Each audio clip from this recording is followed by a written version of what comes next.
pues hoy tenemos el gusto, el maestro meteorólogo Fermín Adame y un servidor, ¿sí? De presentarles una charla acerca de cuestiones, ¿sí? Relevantes, cosas que tienen que ver con la meteorología y con temas que podrían parecer que no son actuales, pero o que son un poco trillados, ¿sí? Pero que siempre es bueno, ¿sí? Tener una nueva visión de esto, ¿no? Miren, ¿sí? Esto se da en el marco del trabajo de la Universidad, ¿sí? Autónoma de Guerrero, en sus ciclos de los cursos y conferencias, los cuales están titulados Hacia una cultura de gestión integral del riesgo y protección civil para la construcción de comunidades resilientes. Sobre la base de ¿sí? De esta idea es la forma en la cual el maestro Fermín y un servidor estructuramos esta plática que hoy vamos a tener. Ahora bien, aquí estamos el maestro Fermín Damián Adame y un servidor Leonardo Álvarez Santamaría, ¿sí? Siempre es bueno establecer de forma breve un orden en cómo vamos a ir presentando y cómo vamos a ir los temas que vamos a ir desarrollando, que vamos a ir tocando, ¿sí? De tal manera que entre el maestro Fermín y un servidor acordamos ¿sí? Tener el siguiente, ¿sí? Digamos, orden del día o nuestro siguiente índice, ¿sí?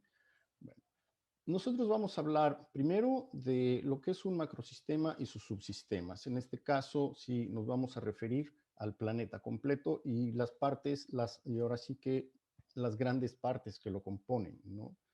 Vamos también a abordar algunas cuestiones sobre componentes comunes, ¿sí? Y sus interacciones que se suscitan entre los subsistemas en los cuales podemos nosotros observar ¿sí? al planeta en su totalidad.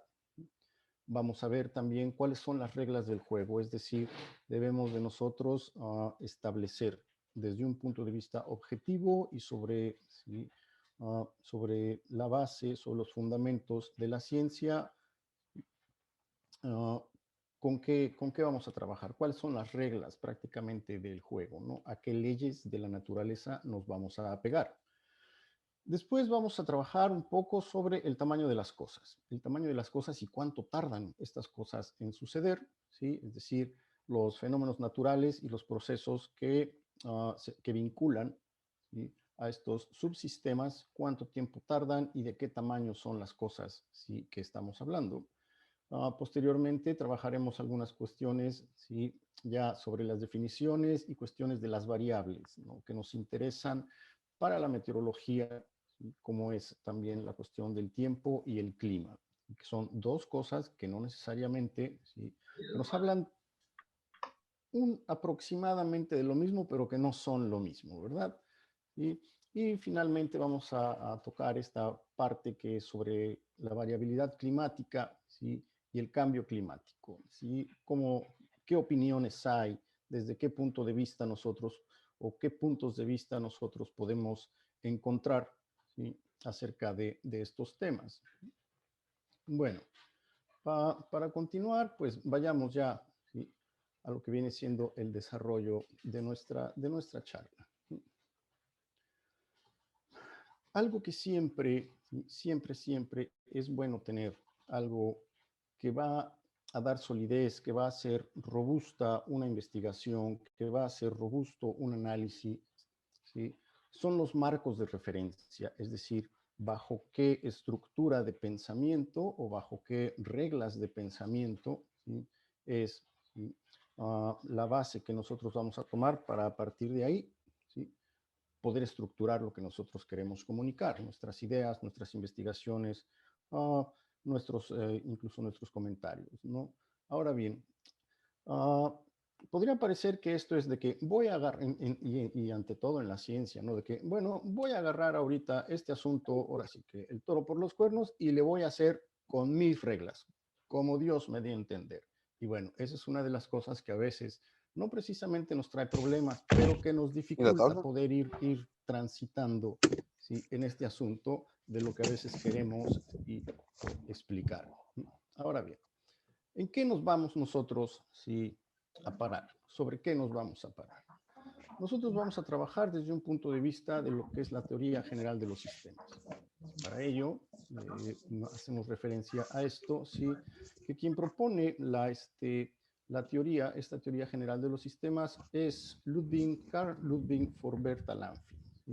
Es muy conocido más por una explicación que dio él sobre cómo crecen las poblaciones o el crecimiento de una población, ¿sí? Que por muchas otras cosas que haya escrito. Pero una de las cosas más importantes que escribió fue un libro que se llamó La teoría general de los sistemas.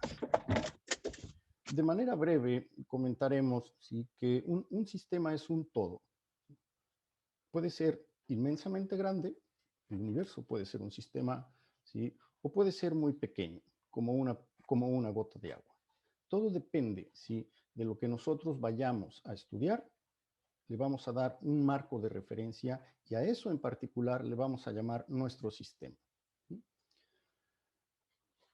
A su vez, pues va a estar completo de otras partes, va a estar complementado de otras partes, que es lo que conocemos como subsistemas, ¿sí?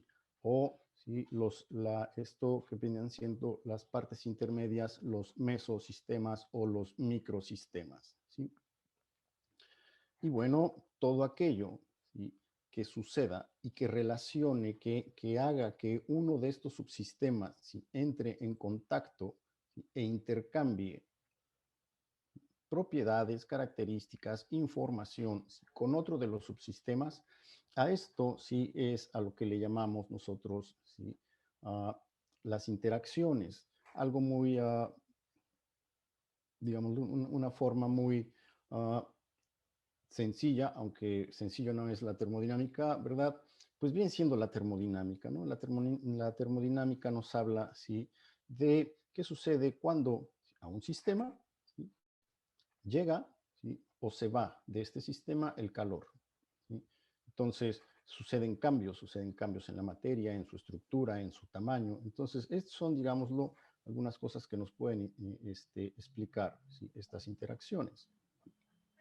Bueno, ¿sí?, una vez visto esta parte, ¿sí?, de que vamos a tener un macrosistema que es el planeta completo, entonces empecemos a ver, ¿sí?, cuáles van a ser los subsistemas, ¿sí?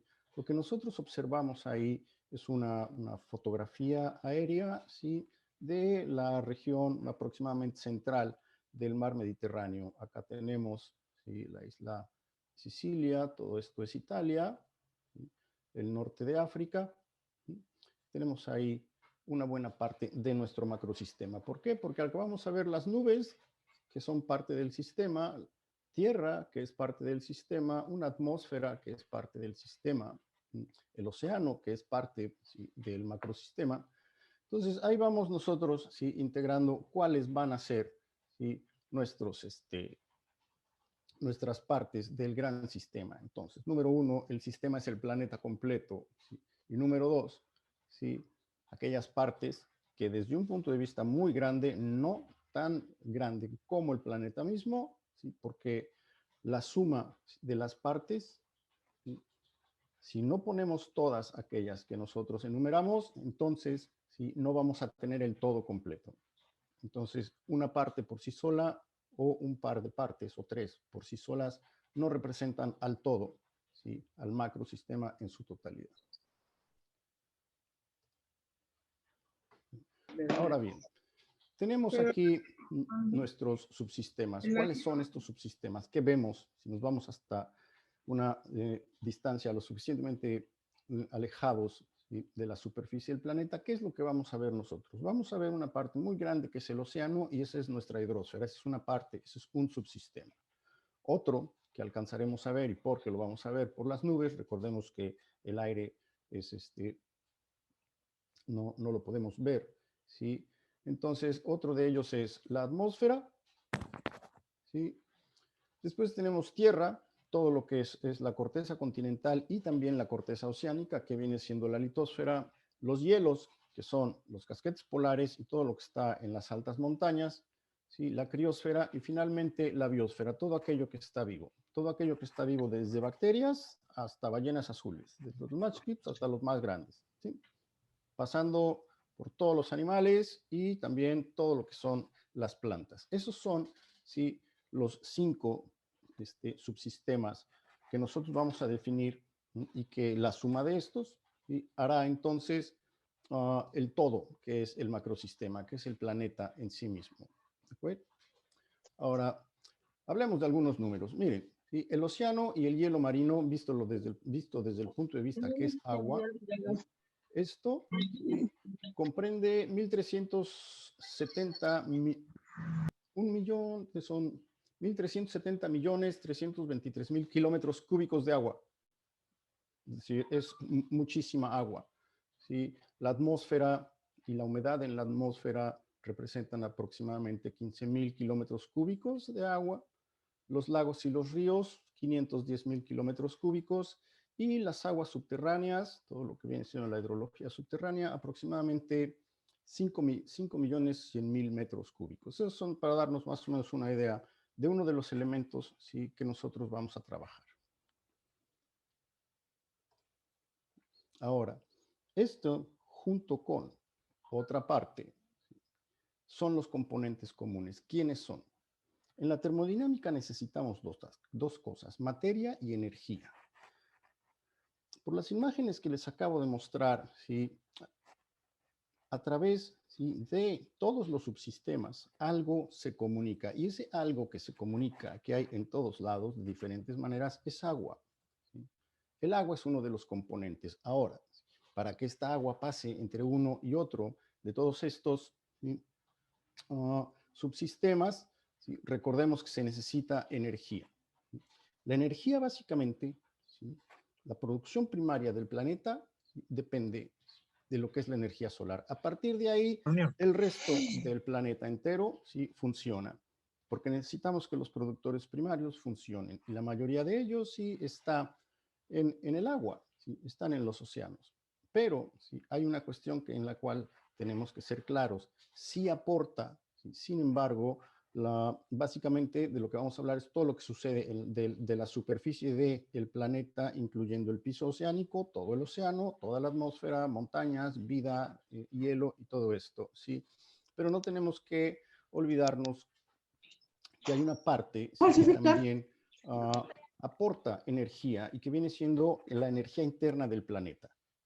Esa a la cual, como nosotros sabemos, no tenemos, ¿sí?, una forma de poder predecirla con toda precisión. Así como sabemos nosotros poder predecir, ¿sí?, a qué horas, minutos y segundos, ¿sí?, fue, como pudimos predecir a qué horas, minutos y segundos iba a ser el cambio de horario y que entrásemos a la primavera, que esto significa, claro está, un movimiento, ¿sí?, en el eje de la Tierra, y empezamos a recibir en el hemisferio norte una mayor cantidad de energía. Con esa precisión nosotros no podemos saber cómo van a ser las emanaciones o cuáles van a ser los aportes de la energía interna del planeta. Esto es todavía algo, ¿sí?, que pues a ciencia cierta nos hace mucha falta, ¿sí?, poder saber. Porque en el asunto en el que estamos, pues es la prevención de los desastres, y esto básicamente por la magnitud de la energía que disipa, pues tiende a causar desastres en lo que nosotros sí conocemos como una vida normal, ¿verdad? Ahora bien, a través de los subsistemas, ¿sí?, de uno a otro, ¿sí?, hay términos y hay cosas que son buenos saber. Es bueno tener esos términos presentes, ¿sí? Ahora sí, ahí va. Las interacciones entre los subsistemas. Tenemos por acá nuestros subsistemas. ¿De qué subsistema, sí, va a estar siendo transferida la materia y la energía? ¿A qué sistema va a estar siendo transferida? ¿Y cómo se llama el proceso, sí, que, sí, determina esta cuestión? Y ya lo tenemos ahí, ¿no? De la hidrosfera a la atmósfera es la evaporación, viceversa, ¿sí?, la precipitación o condensación. De la criosfera a la atmósfera, la sublimación. De la atmósfera a la criosfera, la sublimación inversa. De la atmósfera a la litosfera, la humectación y la hidratación. De la litosfera a la atmósfera, la evapotranspiración. De la biosfera a la atmósfera, la excreción o exudación. Y de la hidrosfera a la biosfera, la hidratación. Esos son los términos que nosotros tenemos que saber, ¿verdad? ¿Qué está pasando? Que cuando el suelo libera humedad, ¿sí?, la humedad que tiene el suelo la libera, ¿sí?, y la deja de estar en la litosfera y pasa entonces a, ¿sí?, la atmósfera. ¿Cómo se llama eso? Se llama evapotranspiración. Conocer estos términos siempre es útil. Ahora bien, ¿qué cosas tiene que haber? ¿Qué necesitamos entender? De todo esto que hemos platicado, ¿qué necesitamos entender? Y ahí va la cosa, ¿sí? Hay cosas que permanecen. Tenemos que apegarnos a la conservación de la masa, la cantidad de masa que hay en el sistema. En todo el sistema, todo el planeta y en todos sus subsistemas, ¿sí? Es finita. Recordemos, ¿sí? Como lo comentan, ¿sí? O lo establecieron Lomonosov y Lavoisier, ¿sí? Que en un sistema aislado durante toda reacción química ordinaria, la masa total en el sistema permanece constante. Es decir, la masa consumida de los reactivos es igual a la masa de los productos obtenidos. En otras palabras, ¿sí? De manera coloquial, esto es lo que nosotros conocemos como aquello de que la masa no se crea ni se destruye, solo se transforma. Puesto de una forma mucho más simple, no más breve. Pero eso es algo que debemos entender. La cantidad de materia, de masa que hay en el sistema ni crece ni se hace más chiquita. Se transforma de todas las formas que ustedes gustan y quieran. No importa, pero es constante. No podemos crear más. Y la otra es, de la misma manera, la energía. Como dice acá, cuando un sistema material pasa de un estado a otro, el cambio de su energía corresponde rigurosamente al incremento o a la disminución de energía de los cuerpos que entren en interacción con el sistema. Y como estamos hablando de sistemas y de subsistemas, ¿qué nos dice esto? Nuevamente, de forma coloquial, que la energía no se crea ni se destruye, solo se transforma. Y va a pasar, ¿sí? ¿De qué manera esto va a hacer transferir calor? Y esto ya lo conocemos y desde la parte de las ciencias, ¿no? Fue prácticamente puesto en palabras por Joule y posteriormente por Mayer, Joule, Helmholtz y 16 autores más que alrededor de esta fecha, 1840, establecieron, ¿sí?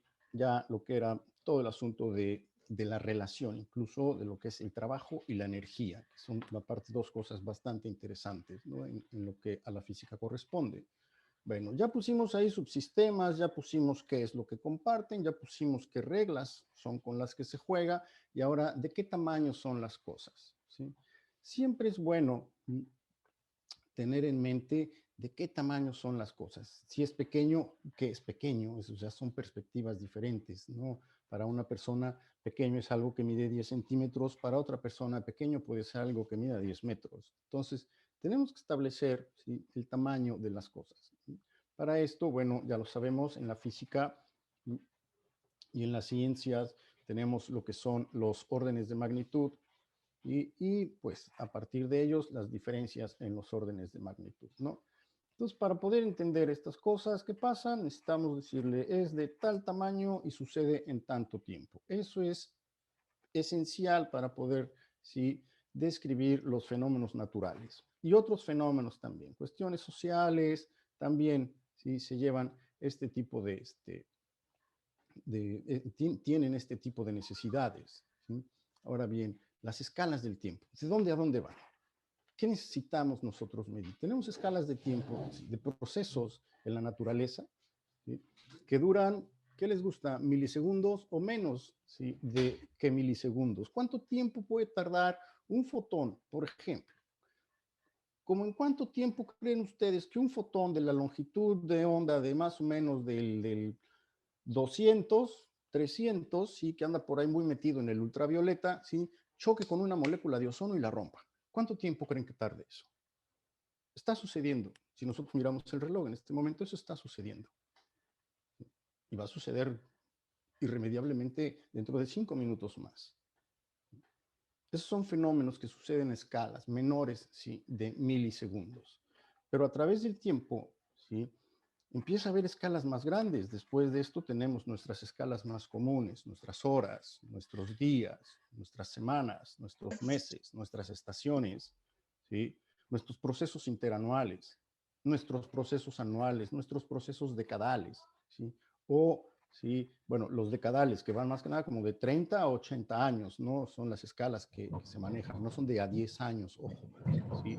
Son eventos que pueden suceder, ¿sí? En periodos que van de 30 a 80 años de recurrencia. Entonces, son bastante largos, ¿no? Casi, casi la parte extrema, el extremo mayor de esto, pues viene siendo la edad de una persona como cualquiera de nosotros, ¿no?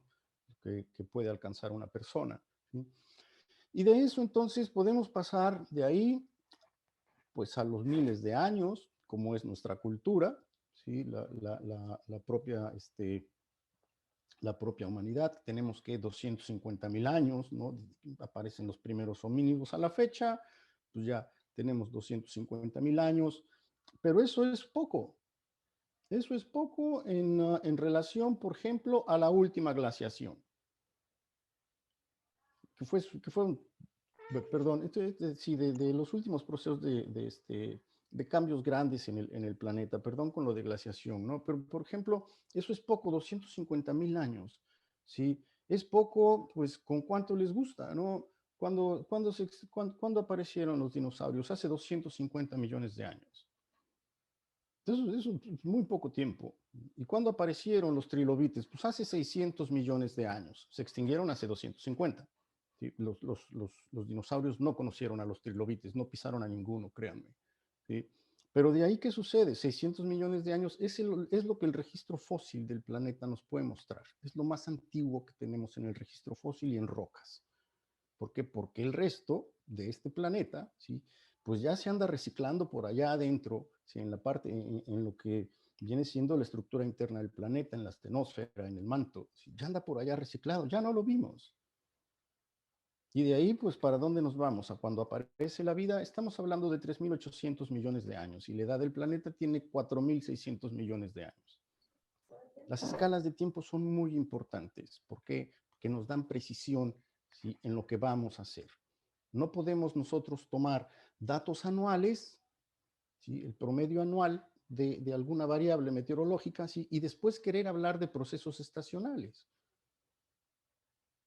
porque las cosas anuales duran 12 meses, mientras que las estacionales duran 3. Pues no podemos hablar, ¿sí? Estar brincándonos, estar violando estas reglas, ¿sí? De las escalas del tiempo, ¿no? De igual manera sucede con las escalas, ¿sí? De que vienen siendo el tamaño de las cosas. Es decir, aquello que platicábamos hace un momento, que decíamos, de qué tamaño, en cuánto tiempo crees que se lleve el choque de un fotón con una molécula de ozono. Bueno, ¿de qué tamaño crees que es el fotón y la molécula de ozono? El fotón debe de ser lo suficientemente pequeño como para poder chocar con una molécula. Entonces, hablamos de cosas que son escalas de 1 por 10 a la menos 6, 1 por 10 a la menos 6, 8, 9 metros, ¿sí? Sin embargo, aquí también tenemos que considerar el tiempo. ¿Cuánto tiempo? Porque tenemos escalas que van de los micrómetros, ¿sí? A los años luz. Recordemos que los años luz es distancia. Entonces, ahí es donde se pone interesante la cosa, el tiempo. ¿Cuánto tiempo? Escalas de un mes, escalas de una semana, escalas de 15 días, ¿sí? Escalas de medio año. Tenemos que ser muy cuidadosos con esto también, porque no podemos agarrar y decir, este es el promedio de temperatura en Chilpancingo de los últimos 10 años y a partir de él vamos a hablar, ¿sí? De la temperatura mensual este año. Pues no, no podemos. No podemos violar este tipo de cuestiones. ¿Sí? Tenemos que ser muy, muy cuidadosos. Y de esa manera, entonces, si nos vamos a la parte, ahora sí, de ponerlo todo junto. Vamos a ver, ¿sí? Algunas cuestiones que tienen que ver con las escalas características, es decir, para la meteorología, y aquí, ojo, cada ciencia debe tener la suya, cada ciencia debe de visualizar la suya. Para el caso de la meteorología, el espacio y el tiempo. En la microescala hablamos de segundos a horas, ¿sí? El espacio, ahora recordemos que es tridimensional. En la vertical va de milímetros a 10 metros, ¿sí? Y en la horizontal del milímetro a 1 kilómetro. En la mesoescala, la escala intermedia, ¿sí? Vamos de 1 hora a mediodía. En la parte vertical vamos de los 10 metros a 1 kilómetro y en la horizontal del kilómetro a los 100 kilómetros. La macroescala estamos hablando, ¿sí?, que son cosas que van de un día, ¿sí?, a una semana, que en la vertical tienen una dimensión, un tamaño pues de 1 a 20 kilómetros, y en la horizontal, ¿sí?, son de 100 a 10.000 kilómetros.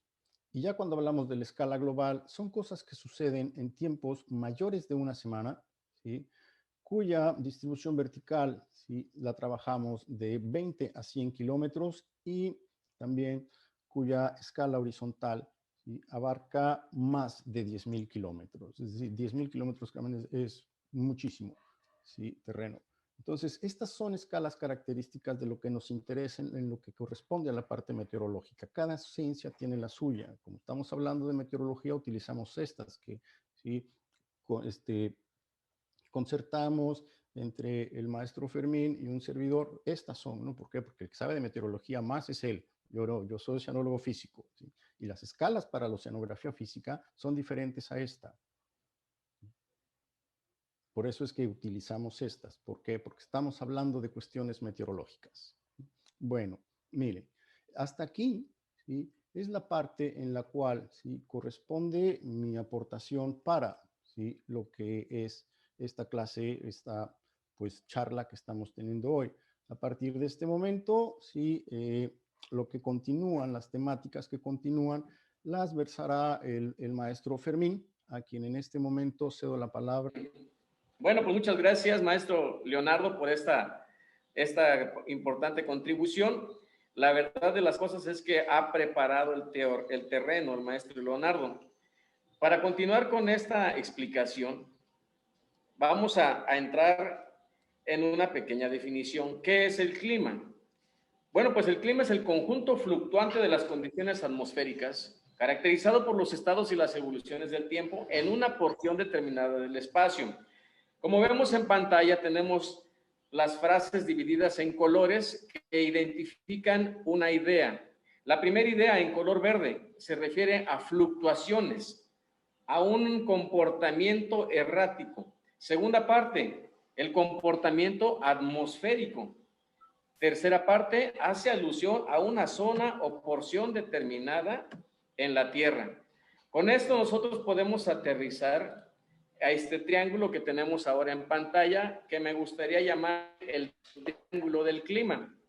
En cada una de sus caras, este triángulo tiene una idea, que es la misma idea que acabamos de ver de esta definición de la Organización Meteorológica Mundial, que ejemplifica ese concepto, ¿no? Muy bien, primera parte, las fluctuaciones. Segunda, la zona porción. Y tercero, el comportamiento de la atmósfera. Muy bien. Ahora, esto lo vamos a hacer identificando elementos y factores. Para tal fin, vamos a ver un pequeño videíto que nos va a describir tanto los elementos como los factores. Los elementos del clima son las condiciones atmosféricas de un lugar, es decir, temperatura, presión atmosférica, viento, humedad y precipitación.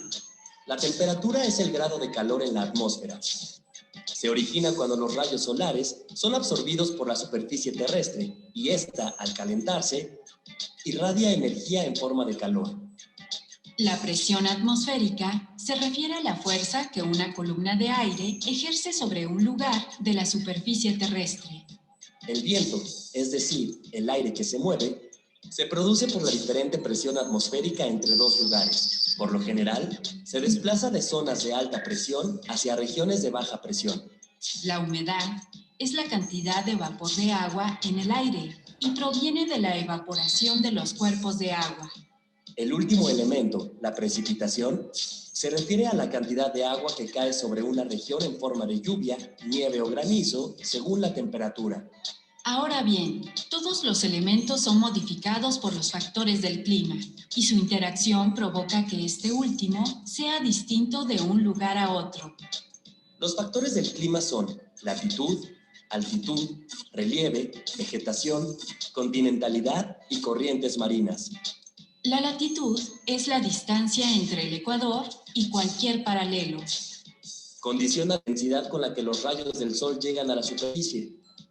Por eso las regiones cercanas al Ecuador tienen temperaturas superiores a la de los polos. La altitud indica la distancia vertical entre un lugar y el nivel medio del mar. A mayor altitud, menor presión atmosférica y temperatura. El relieve es la configuración de la superficie terrestre. Las montañas alteran el desplazamiento de los vientos e influyen en la precipitación.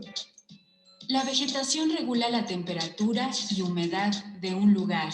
A mayor vegetación, mayor humedad.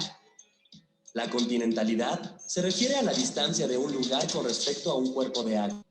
Las regiones cercanas a los océanos tienen temperaturas constantes y abundante humedad. Las más alejadas son secas y presentan temperaturas extremas. Finalmente, las corrientes marinas influyen tanto en la temperatura como en la humedad de las regiones por donde pasan. Muy bien. Bueno, pues este comportamiento de la atmósfera es monitoreado en el tierra, en mar, el aire y en el espacio. En esta imagen inicial les muestro a una persona que está en un abrigo meteorológico observando algunos instrumentos. La mayor parte del tiempo que estuve trabajando para la Fuerza Aérea, que fueron más de 20 años, mis actividades se concentraron en esto, en estar haciendo observaciones meteorológicas horarias, hora tras hora, de 10 a 15 minutos antes de la hora, hacer observaciones meteorológicas. Sin embargo, en la actualidad ya se cuentan con estaciones meteorológicas automáticas, como es el caso de la imagen que vemos en su pantalla del lado derecho. Con estas estaciones automáticas, bueno, pues tenemos información sistematizada que se puede graficar y que se puede ver de una manera muy cómoda y que además está alimentando los numéricos continuamente. Pero también se monitorea los elementos meteorológicos en el agua por medio de las boyas, en las costas por medio de las estaciones mareográficas y también con buques marinos, como es el caso de la imagen superior a la derecha que tienen ustedes en. Tenemos los radiosondas. Les platico, los radiosondas son equipos que se lanzan a horarios sinópticos. Si tuviéramos un reloj de manecillas en nuestra mano, la manecilla de las 12 arriba, a las 6 de la tarde abajo, nuevamente a las 12, 18 horas, 12 de la noche, a esas horas se les conoce como horarios sinópticos. Se hacen refiriéndonos al tiempo universal coordinado, que es en el meridiano de Greenwich. México tenemos, por término medio, 6 horas de diferencia, varía un poquito en el caso de Baja California Sur, ¿no? Pero estos globos se lanzan en horarios sinópticos, como les comentaba, cada 6 horas y referidos al tiempo universal coordinado.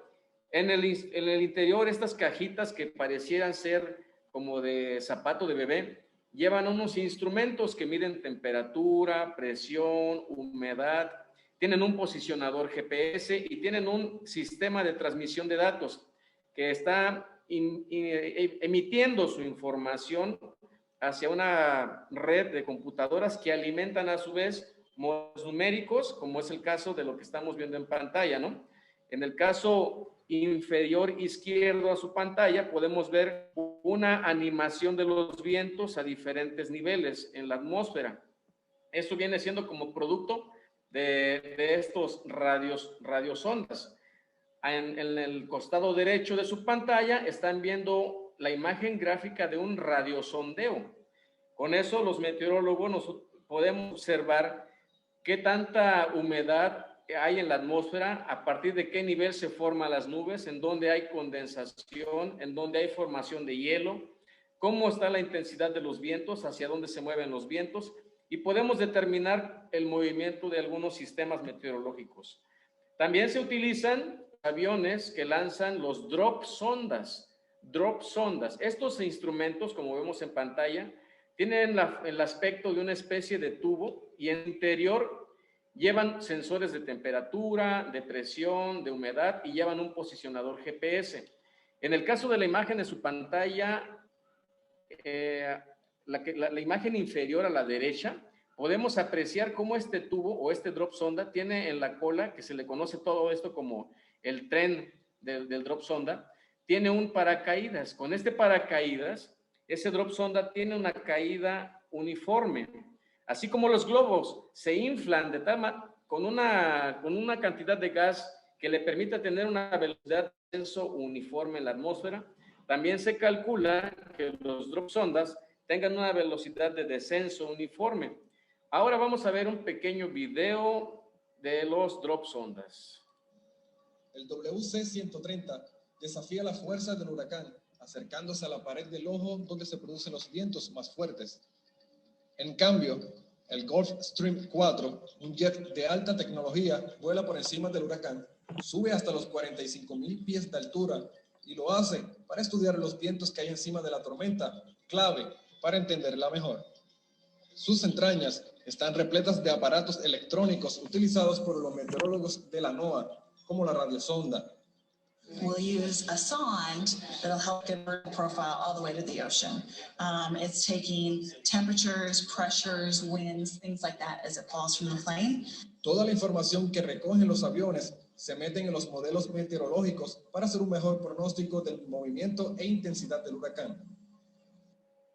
Y en la parte superior derecha de su pantalla estamos viendo precisamente el avión cazahuracanes, un C-130, y se ven algunos niños de Mérida de Yucatán.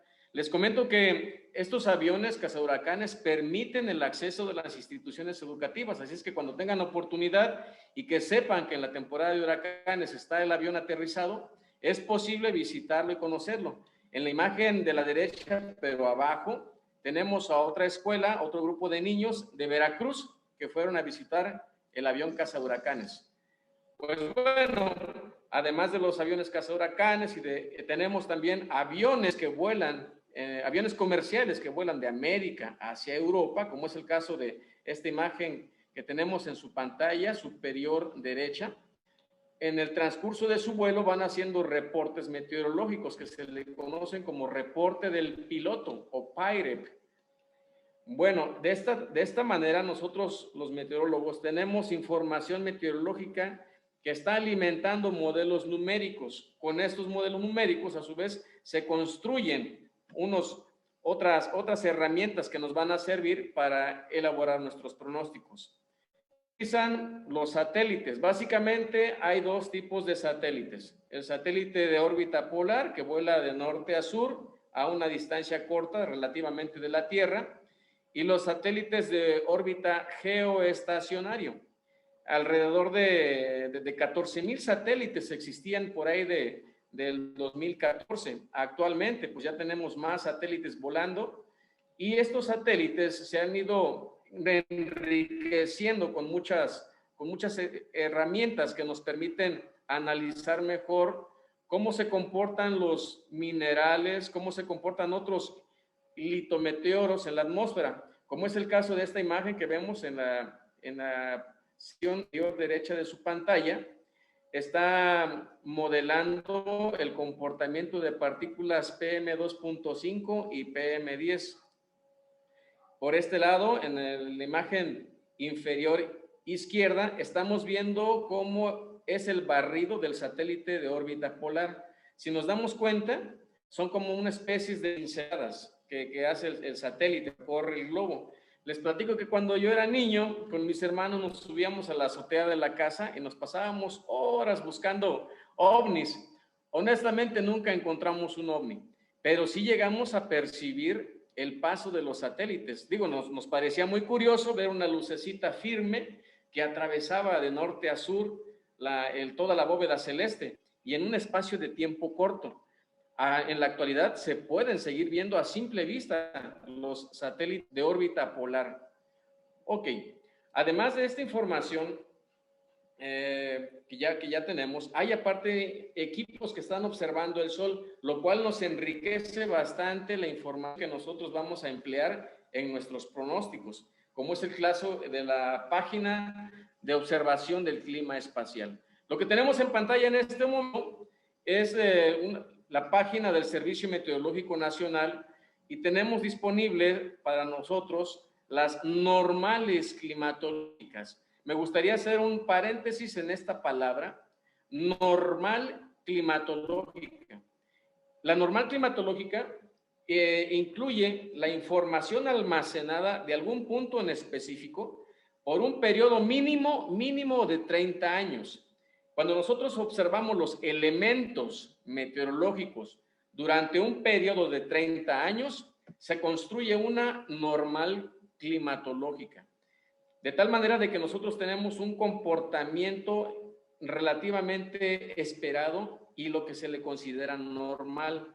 Esto es muy importante. Ya hablaba el maestro Leonardo acerca de las escalas de tiempo y espacio. Estos eventos, estos valores o estas fluctuaciones en los valores de los elementos climatológicos que tienen un comportamiento más o menos uniforme en un periodo de 30 años, se le considera como normal. Observando las normales, nosotros podemos construir la clasificación de los climas. Ahora, lo que tenemos en pantalla es una normal climatológica. Para estos fines, me gustó ver la estación de Chilpancingo. Bueno, pues porque este es el lugar en el que nací. Pero les comento, de estas observaciones que se han hecho durante 30 años en superficie, hago ese pequeño paréntesis, pero próximamente tendremos información almacenada por más de 30 años en altura, que es lo que están haciendo los radiosondas, los dropsondas y los satélites. Vamos a tener más adelante construcción de normales climatológicas en altura, en diferentes cortes de la atmósfera, lo cual nos va a dar más elementos para definir cómo se está comportando cómo se comportan las condiciones, si podemos predecir las condiciones y con qué tanta certeza lo podemos hacer. Me regreso a nuestra imagen. En la imagen que tenemos en pantalla es una estadística de una normal climatológica. Lo que nos interesa de la normal climatológica es conocer la temperatura media mensual del mes más caliente, la temperatura media mensual del mes más frío, la temperatura media anual en la estación, la precipitación media anual, la precipitación media en el mes más seco, identificar cuál es el mes más seco en nuestra estación, y con todos estos parámetros nosotros podemos construir el clima. Nosotros identificamos todos estos parámetros, por ejemplo, en el caso de esta normal climatológica, identificamos los que son los elementos básicos, que son los que al observarlos ya tienes el parámetro. También observamos los elementos climatológicos sintéticos, que se les llama sintéticos porque es necesario llevar a cabo una operación aritmética para que se construya el valor. Estamos viendo la temperatura media normal, que por ejemplo en el caso de Chilpancingo, en enero es de 19.9, mientras que en mayo es de 24.2. La temperatura anual media en Chilpancingo es de 22.3. En realidad nosotros tenemos una temperatura muy fresca, muy cómoda, muy agradable, en comparación con la temperatura que ustedes experimentan allá en Baja California Sur, que seguramente es muy elevada y además muy húmeda las condiciones de su atmósfera. Esto debido pues a la influencia de los dos cuerpos de agua que tienen, ¿no?, rodeando su península. La verdad es que tenemos condiciones muy diferentes acá en Guerrero a las que ustedes experimentan allá en Baja California Sur. Bueno, en la segunda página de esta normal climatológica nosotros encontramos las precipitaciones. En la parte superior de este gráfico estamos identificando las estaciones, está primavera, verano, otoño, invierno. Identificamos la precipitación normal. Identificamos que la precipitación media anual en Chilpancingo es de 870 milímetros. Tenemos nuestro mes más seco, que es en marzo, y tenemos 5.7 milímetros como media. Y bueno, todos estos parámetros nos sirven para ir construyendo o para definir el clima que tenemos aquí en Chilpancingo. Vamos a entrar un poquito más a fondo en las escalas de tiempo y espacio. Ya dio una pequeña probadita el maestro Leonardo. Ahora a mí me gustaría hacer un poquito más detallado. Tenemos primeramente en pantalla la microescala. Y les platico que en la imagen que tenemos a su mano derecha, la imagen que tenemos en pantalla es una famosa iglesia en Taxco, que se llama Santa Prisca. Pero lo que queremos aquí ejemplificar en esta microescala es que en la fachada de la iglesia está iluminada. Es un fenómeno de microescala.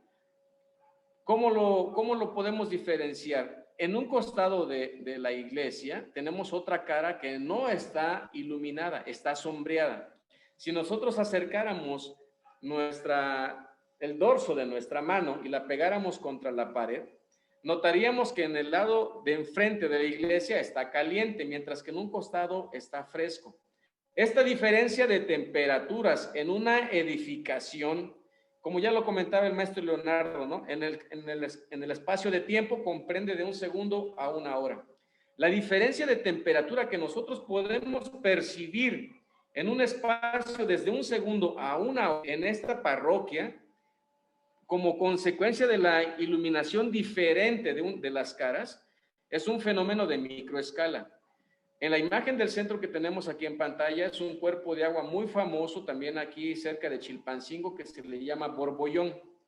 Pero lo que ocurre inmediatamente sobre el espejo de agua, que es la evaporación, en este espacio donde podemos ver a las personas, que no es un espacio muy largo, que si lo midiéramos en la escala horizontal, no mediría más de 100 metros, pero sí mide más de 1 milímetro. La evaporación que sucede ahí, inclusive si midiéramos en la vertical, vamos a pensar en 5 metros sobre el cuerpo de agua, es un fenómeno de microescala. La evaporación en los cuerpos de agua es un fenómeno de microescala. Por último, en la imagen que tenemos en el lado derecho de sus pantallas, aquí en Chilpancingo lo conocemos como la Alameda. Y lo que queremos ejemplificar con esta imagen es que el viento, cuando es obligado a circular y recorrer los cuerpos que están ahí, por ejemplo, los árboles, el kiosco, las personas, el viento que es obligado a fluir y a recorrer los cuerpos que se encuentran, que se le conoce como turbulencia mecánica, es un fenómeno de microescala. Vamos ahora con un fenómeno de mesoescala. Tenemos en pantalla, en su costado izquierdo, una nube que se formó sobre el volcán Popocatépetl. Este tipo de nube se le conoce como nube lenticular. Tiene el aspecto como de una lenteja. Y este es un fenómeno de mesoescala. Lo que tenemos en la imagen del centro es una fotografía aérea de la bahía de Acapulco. Aquí podemos observar, de este lado donde se está moviendo mi cursor, estaría el aeropuerto y del otro lado estaría Marina Nacional, estaría La Quebrada. Bueno, pero lo que queríamos mostrar en esta imagen son las brisas. Durante el día, cuando la tierra está caliente y el aire empieza a ascender, el aire que se encuentra inmediatamente arriba del mar es relativamente más fresco. Entonces se origina una circulación. El aire caliente que está en tierra se eleva, mientras que el aire fresco tiende a ocupar su lugar. Y a esto se le conoce como brisa de mar. Por la noche es diferente. Por la noche se enfría mucho la tierra, mientras que el mar o el océano conserva su temperatura. Entonces el aire que está inmediatamente arriba del océano se eleva, mientras que el aire frío que está sobre la tierra tiende a ocupar su lugar. Y ahora tenemos brisa de tierra. Las brisas son un fenómeno de mesoescala también. Y por último, en la imagen que tienen en sus monitores del lado derecho, tenemos a nuestro estado de Guerrero, tenemos al viento que normalmente fluye de componente suroeste. Ese viento es obligado a recorrer toda la cadena montañosa del estado de Guerrero y al ser obligado a ascender, se enfría, se condensa y en una cara de esta cadena montañosa se deposita normalmente toda la humedad, si no es que en todo el filo mayor. A este fenómeno se le conoce como efecto Foehn, y el efecto Foehn es un fenómeno de mesoescala. Del otro lado, ya el viento seco y caliente baja con esas características, y casualmente nosotros aquí en el estado de Guerrero conocemos a esta zona como tierra caliente, y todos aquellos que han viajado por esa región no me dejarán mentir que el clima es muy seco y que las temperaturas son muy elevadas. Vamos ahora a los fenómenos de macroescala. En la imagen que tenemos en el costado izquierdo, podemos identificar la alta semipermanente del Océano Pacífico del Este. Ustedes que viven allá en Baja California Sur son testigos de que en una temporada del año esta alta semipermanente está cerca de ustedes. Y en otra temporada del año, la alta semipermanente se aleja de ustedes e incluso desciende en latitud. Bueno, pues además de este fenómeno que ustedes experimentan de la alta semipermanente del Pacífico del Este, es un fenómeno de macroescala. El espacio que tenemos aquí, que comprende gran parte de Canadá, todo Estados Unidos, toda la República Mexicana, Centroamérica y una porción de Sudamérica, inclusive podemos ver el Océano Atlántico, todo este espacio o toda esta área comprende fenómenos de macroescala. Por último, tenemos los cambios estacionales, cambiar de primavera, verano, otoño, invierno, y no da nada más eso, el cambio de inclinación de la Tierra. En este tiempo nosotros experimentamos una inclinación de la Tierra que es de 22 grados 27 minutos, pero la Tierra se va a inclinar un poquito más, hasta los 24 grados y fracción. En ese momento, cuando la Tierra tenga esa inclinación, los casquetes polares se van a derretir y el nivel del mar va a subir. Históricamente, el nivel del mar ha estado arriba 6 metros más de lo que nosotros lo vemos ahorita. O sea, ese fenómeno va a ocurrir porque es un fenómeno de escala global que ocurre cíclicamente. Pero así como se va a inclinar más la Tierra, en un momento va a regresar o va a ceder en esa inclinación y su inclinación será de alrededor de 22 grados.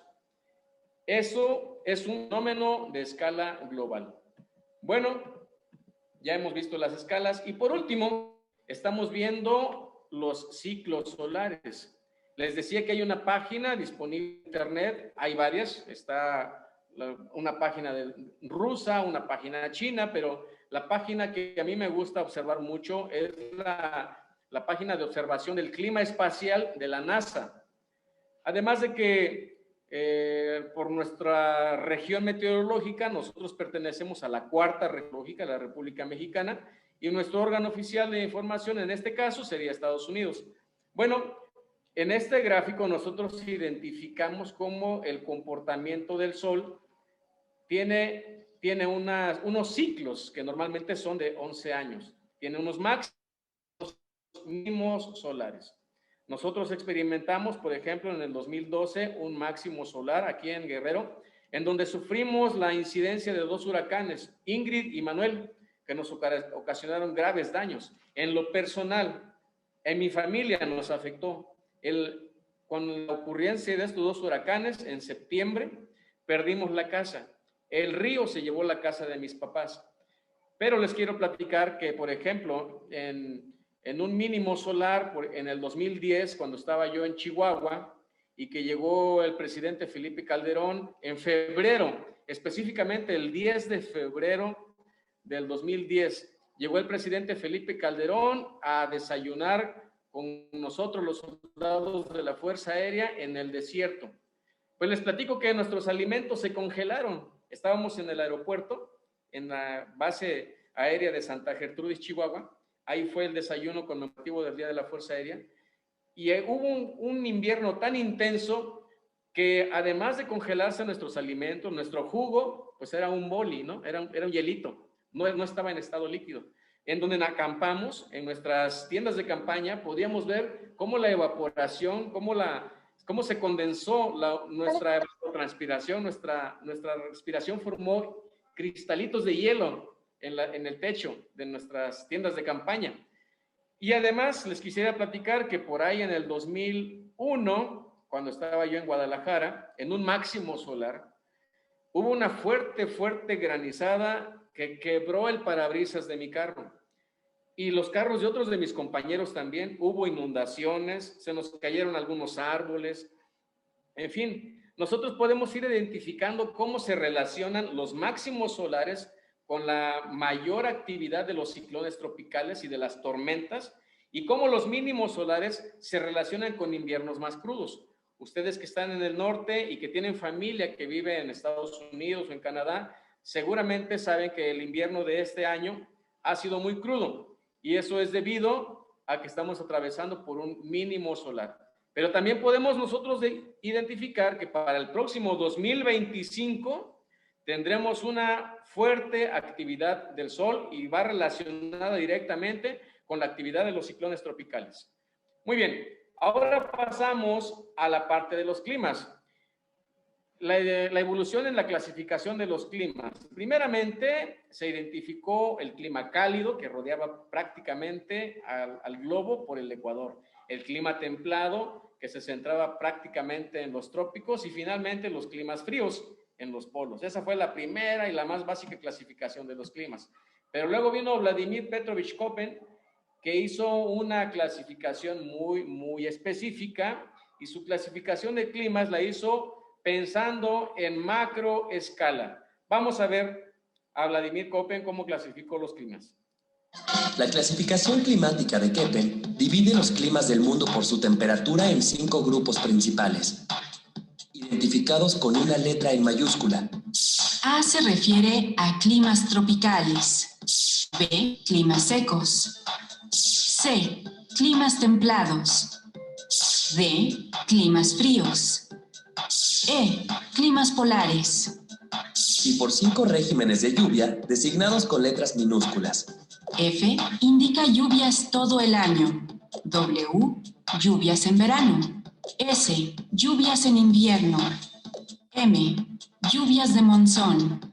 Y X, lluvias escasas todo el año. Los climas A, C y D se dividen en subgrupos dependiendo del régimen de lluvia que presentan. Por ejemplo, el grupo A, tropicales, posee un clima húmedo. Se divide en AF, AM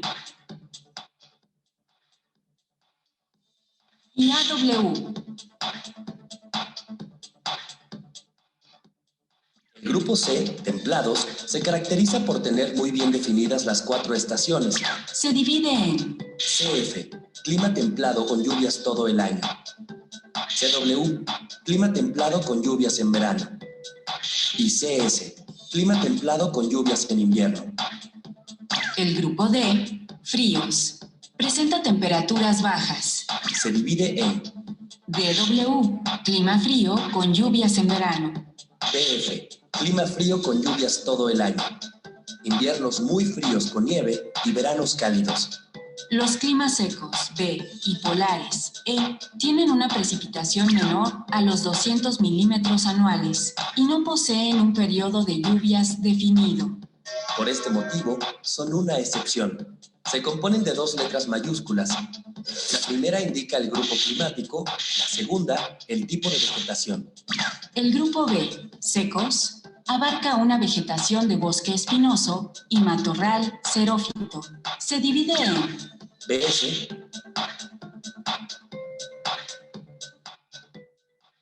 y BW. el grupo polar. Se caracteriza por tener temperaturas medias, no mayores a los 10 grados centígrados, en todo el año. Su vegetación comprende tundra alpina y ártica.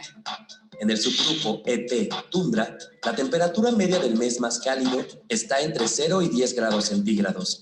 Y en el subgrupo EF, hielos perpetuos, no existe vegetación. Muy bien. La clasificación climática de Köppen. Muy bien.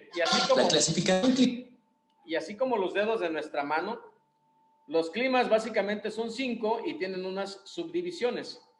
Esta clasificación que hizo Köppen fue una clasificación específicamente de macroescala, pero luego viene una importante mexicana, Enriqueta García Amaro, una científica sobresaliente, motivo de orgullo para todos nosotros mexicanos.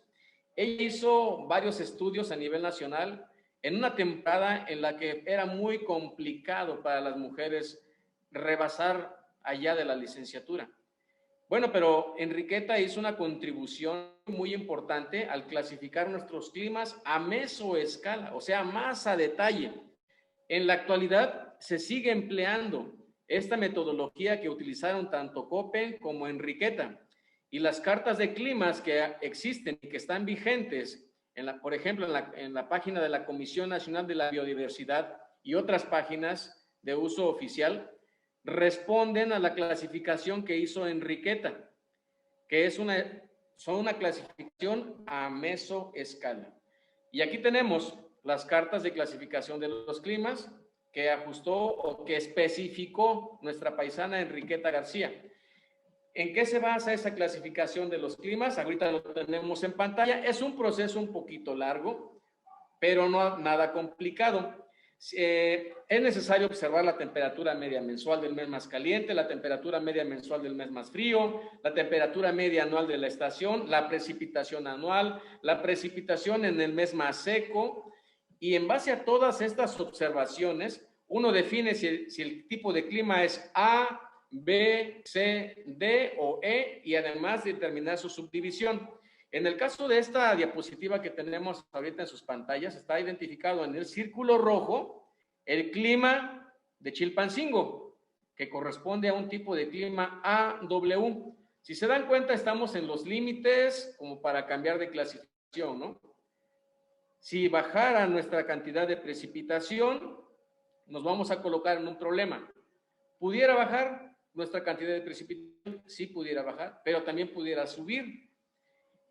¿Cómo se determinaría el clima o cómo determinaríamos si existió un cambio de clima? Bueno, pues observaríamos las normales climatológicas. Si este comportamiento de la disminución de precipitaciones en Chilpancingo se saliera de este criterio, tuviera así por un periodo mínimo de 30 años, tendríamos un cambio de clima. Pero si se mueven estos parámetros y no se mantienen por un espacio de 30 años, no hemos cambiado de clima. Dejo de compartir mi pantalla porque quiero mostrarles algo importante. Tengo aquí en mis manos la ley del cambio climático. A lo mejor no se alcanza a percibir específicamente, pero esta es la Ley General del Cambio Climático que se publicó cuando era presidente el licenciado Felipe de Jesús Calderón Hinojosa. Pero da la casualidad de que he leído con detalle la Ley del Cambio Climático, he marcado las partes que me parecen muy, muy interesantes, pero no especifican aquí una nueva distribución de climas. No hay una publicación en donde haya una clasificación nueva de los climas y la Organización Meteorológica Mundial no ha publicado una distribución nueva de climas. Entonces, aunque ellos publicaron una ley de cambio climático, pero no han cambiado los climas. Los climas siguen ubicados tal como lo hizo Enriqueta García Amaro en la posición en la que ella definió. Continúo presentando mis diapositivas. Vamos a continuar. Pues aquí, con esta metodología que siguieron Köppen y Enriqueta García, nosotros identificamos los climas en el estado de Guerrero, tal como ustedes los tienen identificados en Baja California. Y muy probablemente esos climas que ustedes tengan se mantengan así por algunos años. Les comento, para tener una nueva distribución de climas o para nosotros tener el criterio de que el clima ya cambió, deberían de mantenerse los parámetros cambiados por un periodo mínimo de 30 años para que se le considere normal. ¿Recuerdan ustedes la normal climatológica? Son periodos de mínimo de 30 años. Bueno, ahora resulta de que en esta imagen que tenemos en pantalla, he querido mostrar la polaridad de pensamientos. Por un lado, los activistas o los creyentes en el cambio climático, que para mí, o sea, es algo meramente personal, no es algo generalizado, es algo que yo lo puse nada más para dar un ejemplo, ¿no? Para mí, los activistas o los creyentes en el cambio climático, si fueran luchadores, serían los rudos. ¿Recuerdan ustedes, no? Los rudos. Bueno, los que creen en el cambio climático, para mí, serían los rudos. ¿Por qué? Porque los que creen en el cambio climático son muy activistas, levantan mucho la voz, lanzan mucha información en la red, sobre todo en redes sociales, mientras que los sobrios o los negacionistas en el cambio climático, para mí, serían como los técnicos. Ellos son más discretos, son más callados, no entran normalmente en confrontaciones, ellos saben los conceptos técnicos, aún no se han encontrado un cambio real en los climas, los climas siguen siendo los mismos, pero sin embargo saben que la Tierra evoluciona, tal como nos mostró el maestro Leonardo en el espiral del tiempo. La Tierra sigue evolucionando y en algún momento cambiará, bueno, no cambiará, evolucionarán los climas, porque los sobrios saben que en el futuro, dentro de 200 millones de años, las placas tectónicas se van a mover y se formará lo que se conoce como la última Pangea. Ustedes lo pueden consultar si entran en YouTube y buscan una página o un trabajo de National Geographic. En algún momento todas las placas tectónicas nuevamente van a coincidir, van a chocar y, por ejemplo, Nueva York estará en una cima de unas montañas congeladas, mientras que México tendremos un clima tropical, ¿no? Tal como el de Brasil. Entonces, nuestro clima va a evolucionar según las teorías o las animaciones por computadora de los modelos numéricos. Pero comento, de esta manera me gustaría definir los que creen en un cambio climático y los que no creen en un cambio climático, que por decirlo de otra manera serían los activistas, por un lado, los que creen en el cambio climático, y los sobrios, los que no creen en el cambio climático. Ahora me gustaría que viéramos algunos puntos de vista, en este caso de activistas. Vamos a ver los que creen en el cambio climático. Este drama es el resultado de fenómenos globales. En todo el mundo el nivel del mar está aumentando debido al cambio climático. El incremento de las emisiones de CO2 y otros gases de efecto invernadero hacen que la Tierra se caliente. En las regiones polares, la capa de hielo permanente se está derritiendo. Lo mismo ocurre con los glaciares y casquetes de hielo. Además, las inundaciones, las tormentas y la erosión se están intensificando en muchas regiones. El calentamiento global también está afectando y mucho a los océanos. Los altos niveles de CO2 hacen que aumente su acidez. Ello, unido al aumento de la temperatura, hace que disminuyan los bancos de peces, sobre todo en zonas tropicales como Senegal. El informe del panel intergubernamental de expertos sobre el cambio climático afirma que para evitar consecuencias aún más graves, las emisiones de carbono deben reducirse de inmediato. Ahora veremos los puntos de vista de unos sobrios o los negacionistas de un cambio climático. Sentido. Hablando del cambio climático, en un reciente informe de Naciones Unidas del panel de cambio climático dicen barbaridades del siguiente calibre. La concentración de CO2 en la atmósfera en la época preindustrial, hablamos siglo XIX, era 1,5%. Todavía ahora no hemos superado el 1,5% con toda la industrialización del mundo entero. Pero este panel dice, bueno, es que llegar al 2% o al 1,5% no resuelve el problema porque vamos a llegar al 3%. Es posible, porque el cambio climático se debe sobre todo a la actividad solar. Si alguien abordara este tema en serio, estudiaría en qué medida incide el factor humano, en qué medida incide en la actividad solar, que es lo grave. Y dicen, bueno, es para reírse, pero realmente sería para llorar. Dicen las cabezas de Naciones Unidas que están en el panel de cambio climático, donde todos los estudios que han hecho, sin excepción, han sido un fraude, una falsedad, no tienen ninguna credibilidad. Dicen, bueno, pues para evitar llegar al 3%, fíjense lo que dicen. Vamos a retirar, habría que retirar, tendríamos que retirar todo el CO2 de la atmósfera. Y uno dice, ¿pero no habrá ningún biólogo en el panel de cambio climático? Resulta que la vida en el planeta es posible, gracias al agua, al CO2 y a los fotones que nos envía el Sol, porque con eso se realiza la fotosíntesis, que es la generación de las biomasas del planeta y que constituye la alimentación primaria de todos los seres humanos. En el mismo informe dicen, vamos a aumentar la repoblación forestal. Oiga, sin CO2 ni una hoja le va a salir. Entonces, ¿cómo pueden decir que quieren retirar todos los datos? ¿Qué ocurre con el cambio climático? Que lo ha habido siempre, que el actual es potentísimo, pero que fundamentalmente es actividad solar. ¿Por qué digo esto? Pues porque las medidas que hay que tomar son distintas. No se pueden construir viviendas pegadas a la costa, no se pueden construir viviendas en las rieras, en los barrancos. Hay que prever las inundaciones. No puede haber incendios como el de California. No pueden actuarse como si esto no existiera, porque existe. Muy bien. Sentido. Pero ¿qué podemos hacer nosotros frente a estas situaciones? Ahora, recordando las escalas, ¿podemos nosotros impactar a escala global? No podemos hacer nada a escala global. ¿Podemos hacer algo a macroescala? No podemos lograr cambios a escala. ¿Podemos lograr cambios a mesoescala?